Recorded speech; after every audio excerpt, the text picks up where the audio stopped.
طبخت وردينا خلصت. لكم مشاهدينا عقب هذه الفقرة والتقرير، الفقرة المحببة إلى قلوبنا وإلى قلبي أنا شخصيا، وهي فقرة الطبخ. يعني نفس ما تشوفون عندنا اليوم أصناف متنوعة بنتعرف عليها أكثر مع ضيفنا لليوم الشيف ثائر دهيمش. حياك الله. مرحبا، حياكم مساء الله. الخير مساء شيف، الخير. ايش حالك؟ حياك الله عبير، نتعرف عليك. طبعا الشيف هو اللي طبخ اليوم ومسوي هذا كله، وأنا اللي باكل. مو بشهاب بس يعني. انتم ساعدتوني. إنزين شيف، خبرنا لو سمحت عن كل شيء بشكل عام، بعدين فصل تفضل. اول شيء هلا نحن رح نبدا من هون، اللي هي عاملين سلطه سيزر. بس هي غير كل الناس اللي بتعملها مثل العاده. كيف؟ يعني احنا طلعنا عن القواعد، لانه كل الناس بتعرف انه سلطه سيزر هي خس مقطع معه صوص معه كذا. دياي. صح. نحن عملناها شوي احلى برزنتيشن اكثر. إيه. جماليه التشيكن فيه هي المشوي تعتبر شي كذا. خلاص طبق جاهز؟ لا، بعد لسه في عليها صح؟ صوص من صوص. فوق بس. زين، اذا نحن بنجهزها كيف يعني؟ شو بتسوي تمام، نحن مثلاً؟ هلا بس بدنا نجهزها، رح بيبقى عندنا بس بنحط الصوص عليها. اول شيء شو حاطينه في الطبق؟ اول شيء هيدا خس. خس. اوكي. بسموه الخس بيبي في انواع جام. شيف. له انواع. في انا دائما لما اصير الجمعيه بتحصل الخس الاوروبي او خس شو؟ خس اونديف، لولو روسو. لحظه شوي هيدا شاب. بيبي جام. لا في تخرب أنواع. السلطه. زين. في فريزيه. وهذا شو اللي حطه شهاب قبل شوي؟ هيدا صوص السيزر، اللي هو عباره عن اللي شو؟ هو عباره عن مايونيز وتوم مسلوق مع بهارات، يعني خلطه بهارات. هذا محضر شيف يدويا ولا جاهز؟ بس لا، نحن بنعمله أنتم بتسوونه طبعا، كل شيء تحضير. شو قلت لي المكونات؟ ثوم، مايونيز، ثوم وملح وفلفل. وملح وفلفل. يعني احس مكوناتها لو تسويها في البيت تكون اخف من انك تشتريها جاهزه. إيه طبعاً. صح. انزين، بعد ما تحط الخس ودياي بنحط قطع دياي صح؟ مشويه. بنحط الدجاج المشوي، بعدين بنحط الصوص عليها. وفي عنا هيدي الساكورا هلا عم جديده ترند بالسوق. الساكورا هاي هل ساكورا ميكس. من اليابان؟ اسم اليابان يعني ولا شو؟ بيروف عم يشتغلوا فيها اكثر شيء. اوكي، هي عباره عن شو؟ عباره عن مثل الحشائش، بس هي بتتاكل يعني ما طعمها حلو يعني نفس طعمها طيب. الريحان او إيه. شيء؟ أجرب. ماتشنج مع كل شيء، فيك تذوقها. زين، إيه. خلنا نجيب هالطبق شويه بس. لو تحطها شيف. بين ساكورا عبير. لا، وهذا شو شيف الارجواني هذا؟ لحظة شوي. هلا هي مستعجل. ايه نخلص وحده وحده. يلا. خلينا نخلص واحده واحده. انا باكل وانتم تسولفوا. تفضل. هلا هي هيك على الشكل الثاني كيف. هي الصوص نعمل هيك. طبعا هو خربها. هو خرب. الله يهديه، مستعجل. ترى أنا اللي هو باكل بعدين. انت بتاكل بس انت لا تسوي هو شيء. خربها. ايه. على الشكل هذا نعمل البرزنتيشن. زاد الصوص شهاب صح؟ ايه شوي شوي. تمام. حلوه الساكورا. هذا مشروم بعد بس ما يخصه في السلطه. هاي النبته الشيف يعني بس من اليابان ولا ممكن محليا؟ هلا اليوروب عم يزرعوها، بس يعني هي ترند. عم يزينوا فيها. وبضيف فيه الخبز، قطع الخبز أيوة، نقدر نضيفها مع طبعاً. السلطه صح؟ بالشكل هذا. حافظه سيزر سلطه. والله يعني اسهل شيء عبير. بسم الله. بس لاحظت الشيف انت مثلا مسوي قطع كبيره، في ناس يفضلونها تكون قطع الخبز تكون مربعات صغيره. يعني حسب، هلا كل حتى شيف الدياي. بصراحه عنده طريقه. كل شيخ وله طريقه. أيوة. كل شيف وله طريقه. كل شيف وله طريقه. نحن يعني عبير هي متخصصه في طريقتنا السلطات هيك. شيفنا، واليوم نعلمها اشياء جديده. السلد مهم على فكره. صح. يعني هلا هيك شوف- الطبق هذا شوف خالص. طريقته كيف حتى في الترتيب الطبق. فن ما شاء الله عليك. فهذا السيزر سلد هلا بشكل عام جاهز. خلاص. هذا. جميل. انا اشوف لو يت كاميرتي سيزر عليه. سلطة تعرف عليه. وايد حلو. زين. وهذا شو شيفنا؟ هون في عنا شيء ثاني اسمه لام شانكس مع الجريفي صوص. نرد يعني هي السلطة مكانه. هذا اشيلها عادي ولا؟ كيف؟ لا، بس اول شيء بدي اعمل بليتنج عليها. تسوي شيء. هون هيدا مستعجل. هي موزة الغنم. تمام. موزة الغنم. موزة الغنم يعني من فخذ الغنم. خلينا يطلع نقول موز. بالعربية بيطلع موز. تمام. أول مسلوقة مرة أعرف. مطبوخة شيء 4 ساعات شاب أو ما 5 يخصه في ساعات. المطبخ. تمام. هذا لا تدخلونه في المطبخ قال نهائيا. موزة. يا ساتر هي افتحها موزة شوف. بسموها لام شانكس. آه. ايه.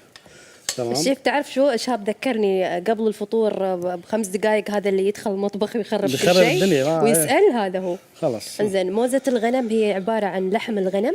عبارة عن لحم الغنم مطبوخة معها بهارات ومعها فطر وبصل وهيك. ومن تم نحن حاطينها على النار شي 4-5 ساعات. بالفرن ولا بالفرن أو على الغاز. على الغاز؟ على نار هاديه إيه. على صح؟ نار هادية. ليش 4 أو 5 ساعات؟ مشان تستوي. تكون لينة، يكون تكون لحم لينة. لين شي نفس تكون طرية أكثر. طرية أكثر. بتاخذ وقتها بالطبخ يعني. حلو. فهي هون في عنا بطاطا باربل بوتيتو. هي البطاطا هيك لونها. هاي بطاطا لونها بطاطا بنفسجية. مهجنه، يعني هي هيك لونها، لها لون ماش بوتيتو بس هي مهجنه هيك شكلها على حلو. الشكل التالي. تمام. هاي ماش بوتيتو. ونحن نطبخ الحين شيف. بنروح على ما تتحضر هذه الموزة، بنروح لتقرير مشاهدينا قصير نشوف اللي يلقي الضوء على العادات والتقاليد العربية في ليلة المولد النبوي الشريف. خلونا نتابعه وياكم.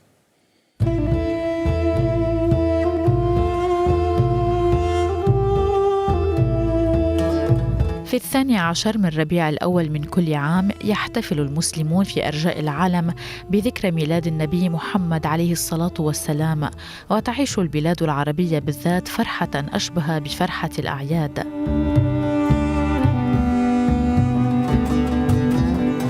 وهذه أبرز مظاهر الاحتفال بعيد المولد النبوي في عدد من الدول العربية. في الإمارات يقام المالد كاحتفال ديني تراثي في ذكرى المولد النبوي بهدف التعريف بشخصية نبي الرحمة صلى الله عليه وسلم وترسيخ القيم النبيلة في النفوس. ويأتي مولد عقد الجوهر في مولد النبي الأزهر، كما تتصدر قصيدة البردة للإمام البصيري النصوص الشعرية التي تنشد في ذكرى ميلاد النبي صلى الله عليه. أما الاحتفالات في العراق تتميز هذه المناسبة عن باقي الشعوب بعادات وتقاليد متوارثة، حيث يحرص معظم العراقيين على تزيين البيوت والطرقات والأسواق، إذ تقوم العائلات بتجهيز الطعام وتوزيعه على الجيران مثل طبخ الزردة وحلوى التمر وغيرهما. في مدن السودان تنصب الخيام وتضاء بالأنوار وترفع الرايات، وتتقدم الفرق الصوفية الصفوف للإشراف على حلقات الذكر والإنشاد والمديح والدروس والمحاضرات التي تستمر حتى أذان الصبح. كما يزدهر في هذا اليوم بيع الحلويات لا سيما السمسمية. ويحتفل الجزائريون بالمولد النبوي الشريف احتفالا دينيا رسميا، وهو من المظاهر المترسخة في أذهان الجزائريين. واحتفال المولد النبوي في دمشق تتزين شوارعها القديمة وأسواقها، وتقدم حلوى الملبس، وتستمر الاحتفالات وتقرأ قصة المولد النبوي في كل بيت وفي جميع مساجد دمشق، والحال نفسه ينطبق على باقي المدن السورية، كما تبرز فرق الإنشاد الصوفية. أما في مصر فالاحتفالات مختلفة وبتقاليد ذات طابع خاص، وأكثر ما يميز هذه الاحتفالات هو انتشار حلوى المولد في الأسواق. وجرت العادة على الاحتفال بهذه الذكرى تنظيم احتفالات كبرى للذكر والمدح.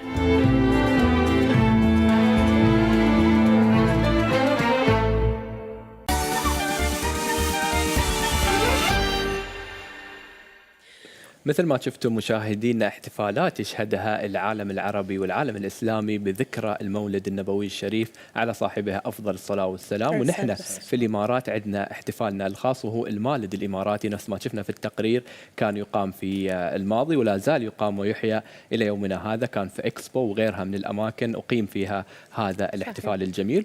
والأسبوع الجاي بعد بيكون في احتفال بالمولد النبوي الشريف، طبعا باكر بيكون من تنظيم وزارة الثقافة والشباب في مركز أبو ظبي للشباب. أكيد اللي يحب يحضر موجود على الإنترنت. واليوم أنا حاب أسأل الشيف كذلك بارتباط هذه المناسبة بالأكل، كيف انعكست على ثقافتنا في الأكل وفي الحلا وفي الأشياء اللي نطبخها؟ كيف انعكست هذه المناسبة على الأكلات العربية؟ والله هي بهذه المناسبة نحن بنحب نهني كل المجتمع والإسلام بهذه المناسبة مثل ما بيقولوا العزيزة علينا.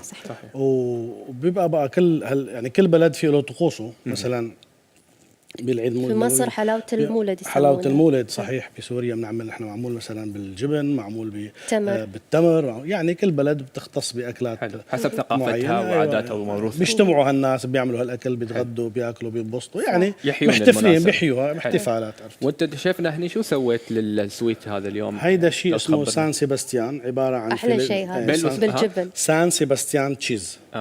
معقولة ما تعرفها هاي؟ وقال سان سباستيان راح بالي بيل سباستيان. أنا ثقافتي يعني الأكلية مش لا طبعا هاي شوكولا صوص. وهي عبارة عن جبنة فيلادلفيا. اي معروفة. الإعداد يقول لي ما تشربه بعد اللي هو بشربه. طبعا بدنا بس بنصب عليه هيك بتكون هي جاهزة. تمام. انزين نشرح عن هي. بس أنا استغربت من البطاطا اللي أنت تكلمت عنها قبل شوية، مش بوتيتو بس بلون البنفسجي. كيف شيء؟ هلا هي مهجنة بصراحة. تهجين، هن بيهجنوها بتصير بس لونها نفس هيك. الطعم، نفس طعم البطاطا. بيختلف شوي، يعني رايحه على الحلاوه اكثر. حلوة شوي. حلوه شوي، ايه مثل كانه عم تاخذ بطاطا حلوه او هيك. اجرب ولا بخربها؟ فيك تجرب تنزع الشغل بس. خلينا اول شيء نسبك. يلا انزين. كلها مستعجل شاب. ترى هو الاكل حلاوته يوم تاكلينه على طول. بعد ما نخلص الحلقة جرب. شو فايدة القهوة إذا بردت يقولون. اي والله صحيح. زين هاي هاي الباربل بوتيتو، تمام. تحط اللحم. ارت، شو يعني كان رسام لازم. قاعد يرسم يعني. شوفي الشيف مو بس يطبخ ترى، صح فلفل شيف؟ والحين يعني أخضر فن تقديم يعني المائدة بعد. هلا صار بيقولوا العين بتاكل قبل التمر. بالضبط. عاد أكيد. اساعدك انا احط صوص طبعا من انا عندي. بدي اياك تحط صوص هون. بنخيس تجيب الاستديو شباب يعني يسمحوا لنا، لا تجيب العيد شاب. بس يعني الضرورات تبيح المحظورات. ايه. وال... هذا الشمندر صح؟ شمندر. تحطي تعرفين الشمندر. اسمائهم بس. هيدي برازيان بيسموها، شيء من نوع الفيجيتابل سوتيه. هل هذه الطبخة شكلها حلو. لها دولة معينة؟ لأن شفت الأسماء لاحظت كلها فرنسية تقريبا. يعني هيدي فرنسي، مطبخ الفرنسي. يعني باختصار هاي موائد نقدر نقول عالمية أوروبية صح؟ عالمية انترناشونال صحيح.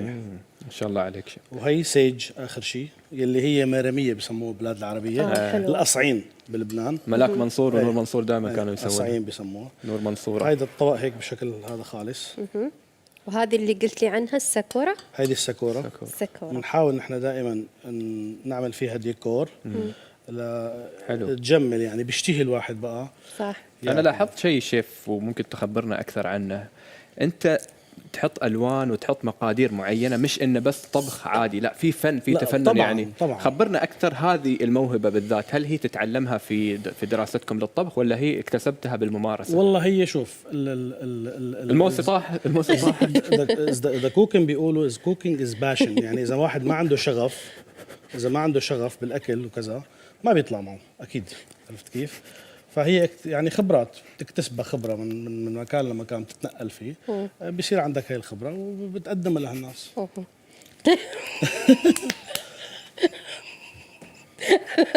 أحمر من الموزة. الله يهديك شاب. زين شيف، نحن ما تكلمنا عن هذا الطبق. لو شفنا أنت قلت لي إن هذا قبل في الفاصل إنه بدون جلوتين. طبعا هيدي قطعه من الذره، تمام، جلوتين فري، معموله هوم ميد بالبيت، يعني هو مشغوله معنا لا بمعمل ولا بكذا، كل شيء على الايد.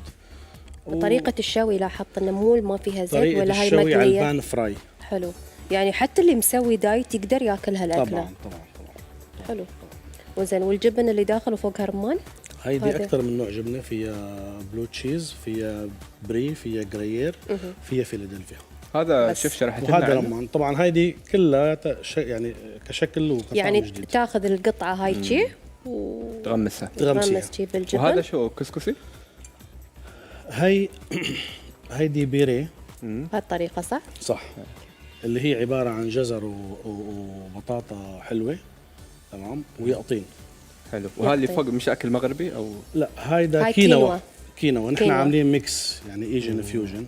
حلو. شيء من الهيلثي فود، تمام، وبيكون مثل الابيتايزر. ممتاز. هذا فطر. هيدي اسكالوبس اللي هو اسكالوبس. اللي هو صدف البحر. صدف البحر. هذا مش بطاط. لا. زين كيف هيدا الطريقة؟ هذا اسكالوبس، يعني مثل مو بالنغر، هذا ما يشبه النغر، لا بيكون صدفه. غير صدفه بقلبها بتجي هي، تمام. هذه الحشوة اللي موجودة داخل الصدفة. أيوة، صح؟ بالضبط. أوكي.